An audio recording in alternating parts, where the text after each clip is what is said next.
சில பேர்கிட்ட பார்த்தீங்களா, ஒரு ஆடம்பரம். ஆடம்பரம்னா எப்படி வரணும் தெரியுமா? சொந்தமா நீ உழைச்சு பெரிய ஆளாகணும். உங்க அப்பன் உழைச்சி வச்ச காசு வச்சுக்கிட்டு, நான் பெரிய ஆளுன்னு சொல்லிட்டு நடக்கிறதுக்கு பேரு, அது வாழ்க்கையே இல்ல. நீ சொந்தமா எவன் உழைச்சி பெரிய ஆளாகிறானோ, அவன் தான் வாழ்க்கையில பெரிய ஆளு. அந்த வந்த பாதையும் மறந்துடக்கூடாது. நாகேஷ் ஒரு படத்தில் ஒரு சட்டையை வந்து செவுத்துல கோத்து போட்டிருப்பாரு. ரொம்ப கஷ்டப்படுவார். அப்புறம் பணக்காரன் ஆயிடுவார். இருந்தாலும் அந்த அகம்பாவம் வந்துடக்கூடாதுன்னு அந்த சட்டையை காலையில் எந்திரிச்சு பார்த்துக்கிட்டு தான் போவார். அந்த ஒரு தன்மை நம்மக்கிட்ட இருந்ததுன்னா, நீ ஆள் வளர்ந்து போயிட்டே இருக்கலாம். இவ்வளோ பெரிய ஆள் இல்லை, நான் தான் பெரிய ஆள்.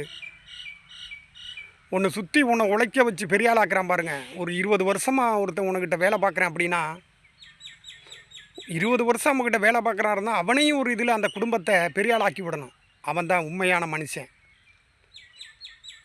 இல்லை அம்மா மட்டும்தான் உழைச்சி நம்ம பிள்ளைய தான் நல்லா இருக்கணும்னா, ஒரு நிமிஷம் போதுங்க உங்கள் வாழ்க்கை பழைய இடத்துக்கு வர்றதுக்கு. மறந்துடாதீங்க.